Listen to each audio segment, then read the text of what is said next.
Busted my wife cheating. I'm at a loss on what to do. I'm completely at a loss on what to do.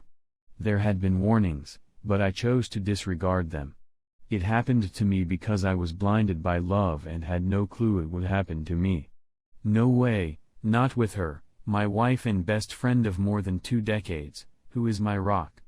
I had to work out of town today and wasn't due to return until later in the evening. We were scheduled to go on a 2-week road trip the next day. Because things were moving slowly at work, I decided to come home yesterday afternoon. Following a summer filled with visits from family and friends, we were looking forward to some alone time on our holiday. It was strange to see a strange automobile in my driveway when I returned home. My next-door neighbor recently inquired as to how I was enjoying the new automobile, but I believed he was mistaken and ignored the subject entirely. As soon as I saw the automobile, I got a terrible gut feeling about it. Despite the fact that I loved my wife and had complete trust in her, the emotion stayed. In order to get to our bedroom window, I snuck around the back of our house. It was wide open, and as I got closer, I could hear them talking to each other. When I looked out the window, I realized that my worst dread had come true.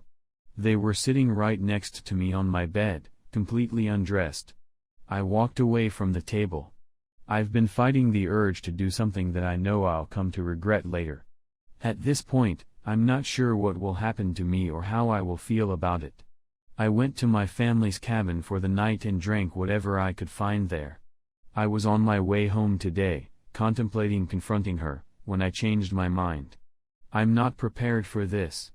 All I can think about is how enraged I am at the moment. I can't seem to get the thought of violence out of my head. Right now, I'm not in a good place to do anything. The fact that she was there wasn't good enough for me. Right now, I'm back at the cabin with my family. For the last hour, I've been staring at a 60 ounces bottle of rum. Becoming drunk and forgetting everything is something I wish to accomplish, but I do not want getting so inebriated that I make poor decisions.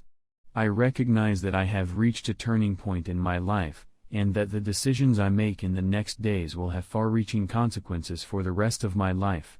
That is the reason I've come. I'm in desperate need of aid. Instead of talking to my family or friends, I'm going to complete strangers for help. This whole world is a farce. Edit. I'd want to express my gratitude to everyone who has reached out to me. I'm not quite ready to talk at this time, but I appreciate the comments and offers that have been sent my way. I just want to read all of the wonderful advice I've gotten while I figure out what I'm going to do next. Regarding you/cookie3215, who wrote me awful, cowardly PMs, criticizing me and claiming that my wife enjoyed it. You are in worse need of aid than I am.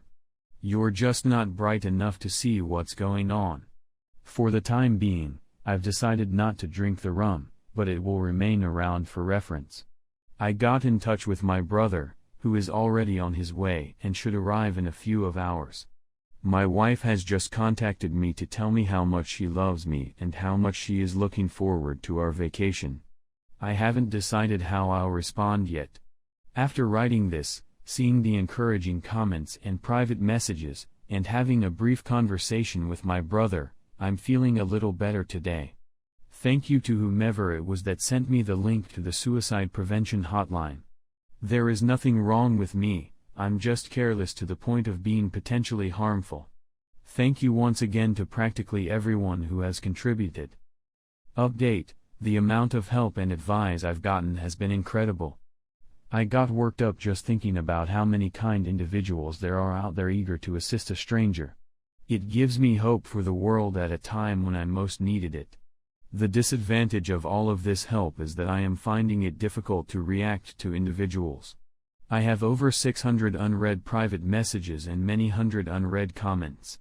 I want to thank everyone personally, and I will make an attempt to do so, but it will take time. So I will simply start by saying thank you to everyone for their lovely words and useful advice. It means a great deal to me.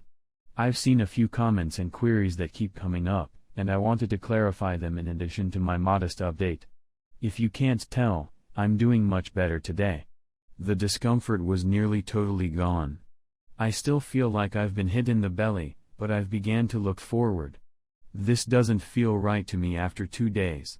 Is this the quiet before the storm, or am I simply unusually strong? Regarding the questions and comments I've received, here are some cliff notes to help explain several points. When I stated wife and best friend, I meant the 2 roles my wife performed in my life. The other man wasn't even my closest buddy or someone I know. I didn't get a good look at him, but based on a fast scan and his car, I don't think he is someone I know. We don't have any children. We did, however, intend to have them shortly.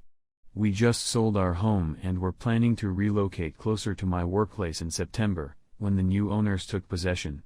I'm going to thank my neighbor, but I'm going to do it quietly, just as he did for me. Many folks have asked me about the signals I mentioned overlooking. Here are a couple ideas off the top of my head. Was texting at an unusually late hour. I went out with buddies for drinks after work on a regular basis. This was unusual for her, but I was relieved that she was being sociable. She went to yoga once a week, but it didn't seem that she was paying for it since one of her workers was the instructor, and she volunteered to help with the setup and cleanup. In addition, I thought she was excessively strict for someone who claimed to practice yoga. The phone is answered by an unknown caller who then hangs up. If we are together, we often answer each other's phones. She got a phone call from an unknown caller on many occasions, and each time she answered, the caller would immediately hang up.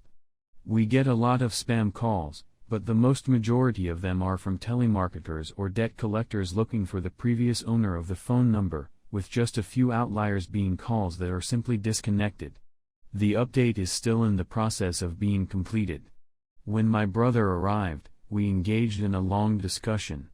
My actual best friend, he has always been there for me without condemnation, and I realized that I needed to remember that and know that he would always be there for me without judgment, just as I would be there for him. Even when we disagree, he actually sets the standard for what it means to be a true friend. Due to the fact that I was supposed to be home last night, I decided to respond to my wife's text message. Due to the fact that we were not authorized to use phones on site, it seemed acceptable that I was just texting her. She is aware of how easy it is for me to smuggle in some messages here and there. She received my response in which I explained that I had been called to one of my company's remote sites and would not be able to reach her until the end of the weekend. I told her that I would be canceling all of the reservations and rescheduling them at a later date. Then she proposed that she may bring her best friend with her to the romantic bed and breakfast on a vineyard that I had planned for her for the weekend. I had a feeling it wasn't going to be the best friend she had led me to think it would be.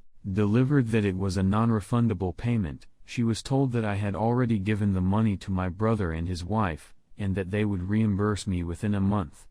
This morning, I canceled all of the bookings with the exception of the romantic one. My brother is with me. It was a blessing in disguise that the hotel enabled us to move from the honeymoon suite to a room with 2 double beds. There's also a fairly excellent lake nearby with boat rentals, so this turned into a long overdue fishing trip with my brother for the 2 of us. It follows from this that I will be accessible during the weekend. I won't have to write or talk to her for a few days, which has alleviated some of my anxiety and provided me with more time to think about the situation. Getting a divorce is something I'm seriously contemplating. It's difficult for me to look at it any other way at this point. My brother is on board with this, but he has asked that I hold off on communicating with anybody for a few weeks until after the election. I'll be able to talk with his wife on Monday since she has a friend who works as a couples counselor and is accessible. I don't believe it will alter my way of thinking, but it may be able to assist me in sorting out some of this muddle. I'm also taking a lot of the advice on this site and have begun to speak with lawyers about my options, in order to at the very least be prepared for what I feel will be inevitable. I'm concerned about getting things done right. I never imagined her as someone who would try to take advantage of me, but I also didn't expect her as someone who would cheat, so I think I should be prepared for anything at this point. Thank you all once again for your assistance. I want to make the most of my weekend to the best of my ability.